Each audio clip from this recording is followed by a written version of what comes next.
영어 동화 세상 리틀팍스. The Little Mermaid. Chapter 1. The Sea Kingdom.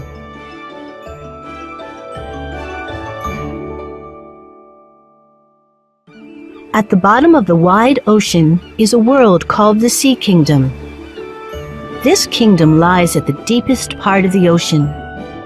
It is deeper than any anchor can go. It is so deep that humans, who live on land in the upper world, can never visit. In the Sea Kingdom, blue water covers everything. The water there moves like the waves above. When the ocean is calm, the sun's rays reach down to this deep place. And on a still night, the moon and stars send pale light sparkling down through the water. The most beautiful trees grow at the bottom of the sea. Some have purple branches and blue leaves. There are gardens with many brightly colored flowers, too. The plants all move slowly back and forth with each ripple of the water. Many kinds of fish, large and small, swim among the leaves and the flowers. They play all day and sleep among the rocks. Sea folk live in the Sea Kingdom, and they are called mermaids and mermen. They love to swim and play tag with the fish. The mermaids also love to feed the fish from their pretty hands. Like their fish friends, the mermaids and mermen have tails to help them swim. The sea folk love the ocean and everything in it. They would never want to live anywhere else. And they live a very long time, about 300 years. The sea folk are happy to spend their days singing and playing in the gardens. A long time ago, a king lived in a palace at the deepest part of the sea. He lived with his 6 young daughters, the mermaid princesses. His palace had walls of bright orange coral. Black mussels covered the roof. Their shells opened and closed with the changing of the tide. When each shell was open, a silver pearl twinkled from within. The Sea King was kind and ruled over all the beings living underwater. He loved to make them happy, but he lived with a broken heart. How sad that my wife, the Queen, died many years ago. He sighed. Now I care for the 6 mermaid princesses all by myself. "Oh, no, you don't," said his mother, the wise mermaid. "I'm the one who takes care of them. And I make sure the palace is clean and tidy, too. Son, you always forget about everything I do around here," You are right, Mother. said the Sea King with a smile. This family is very lucky to have you. The wise mermaid knew a lot about the world, and she taught her granddaughters well. "When you are ready," she always told the princesses, "I will teach you about life above the sea." The sisters were each born 1 year apart. When each sister turned 15, she would be allowed to swim up to the sea surface. Then the mermaid princess would see the upper world for the first time. The mermaid princesses were happy with their simple lives in the Sea Kingdom. Every one of their days was spent in fun and laughter. But the youngest princess was different. She was quiet, thoughtful, a bit unusual. Because she was the youngest and the smallest, they called her the Little Mermaid.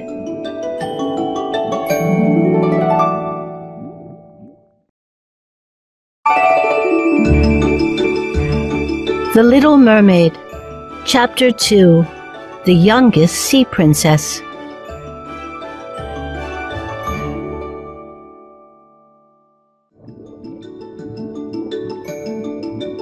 Each princess had her own small garden.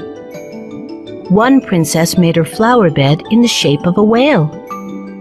Another princess made her garden in the shape of a shell. The sisters filled their gardens with odd things they had found in sunken ships.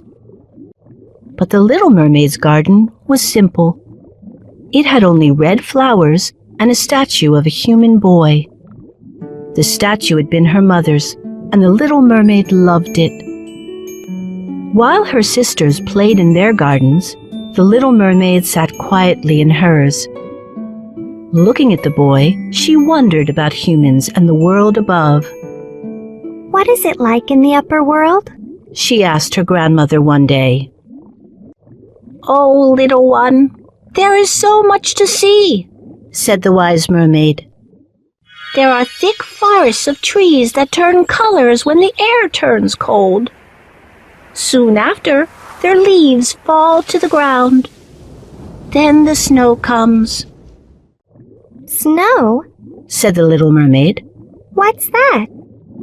"Snow is made of thousands of small ice flakes," replied her grandmother. "In winter, these flakes fall from the sky. But in summer, green grass covers the ground, and the flowers give off a lovely scent." It sounds wonderful, the Little Mermaid said. Here, our trees always look the same, and the flowers have no smell at all. The wise mermaid told her more. "In the upper world, you can look up in the sky and clearly see the sun, moon, and stars.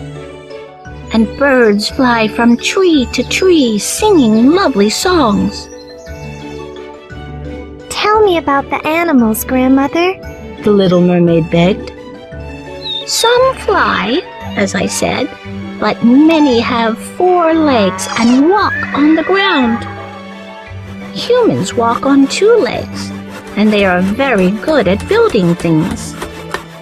They make lots of houses, which become towns." The Little Mermaid wanted to hear more. They also build ships, don't they? "Oh, yes, little one," her grandmother said. "But you already know that."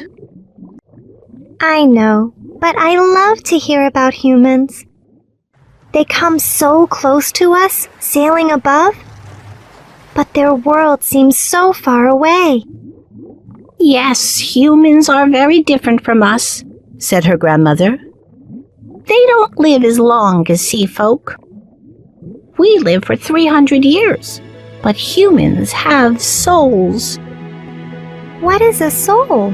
The Little Mermaid asked. "I don't know, little one," the wise mermaid replied. "I have heard a soul can live forever. But humans don't really know what a soul is either. Whatever it is, I think it must be something special." I want to know everything about humans. "When you are 15 years old, you will see," said her grandmother. "You'll swim to the surface and watch the ships sail by." But I want to go now. The Little Mermaid pleaded.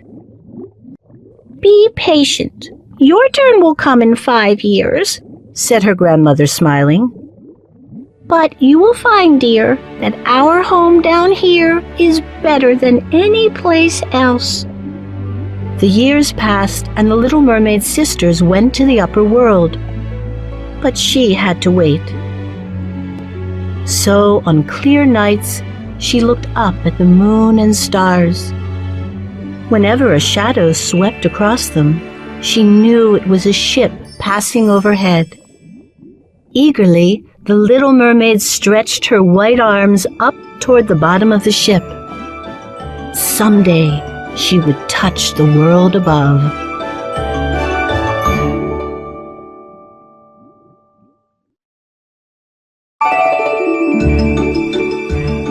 The Little Mermaid. Chapter 3. Tales from the Upper World.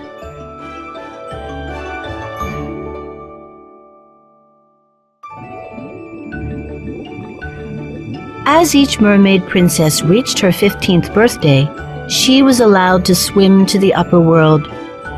Before her journey, each sister promised to tell the others what she saw the next day. When the eldest princess turned 15, she spent her time close to shore.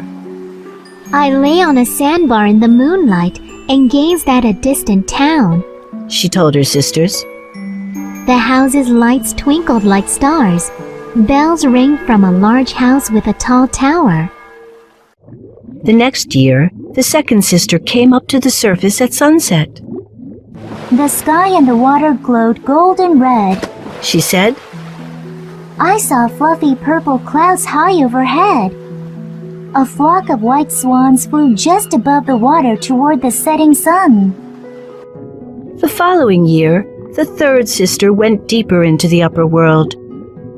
I swam up a river and saw rolling hills and woods filled with tall green trees.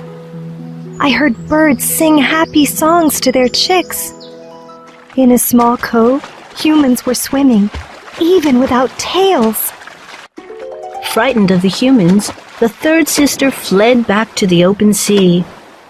Hearing this, the fourth sister was less bold. She kept far away from land and stayed among the rough waves. I saw playful dolphins jumping over each other above the water. She said to the others. Huge whales spouted water through holes in their backs. In the distance, I saw ships. They were so far away that they looked like seagulls. Now the fifth sister had her turn. Her birthday was in winter, when the sea often turned a deep green and storms raged. Enormous icebergs stuck out of the water. I sat in the snow on a mountain of ice, and I watched a ship sail by. She told her sisters. Soon, the sea became choppy, and the green waves turned black. Thunder roared in my ears, and I saw lightning flash across the sky. Some evenings, the 5 older sisters swam to the surface together. They sat on rocks and sang to the ships. They had beautiful voices that rang through the air. But when the sailors heard the sisters' songs, they became frightened. The sailors quickly turned their ships around to head for shore. As the years went by, humans told stories of the singing sisters. They said mermaids were wicked because they tricked humans. Foolish sailors loved to hear the mermaids' songs and would sail too close. Then their ships would crash into the rocks. None of these stories were true. The sisters did not want to hurt anyone. They just loved to sing. But the 5 mermaids eventually lost interest in the upper world, and they spent less and less time singing to the ships. For the sea folk, there was no place as nice as their home at the bottom of the sea. The Sea Kingdom was the best place to live and always would be. For 5 years, the Little Mermaid listened to her sisters' tales. She longed for her own adventure in the upper world. Oh, how I wish I were 15. She cried. I know I will love the world up there and all the humans in it.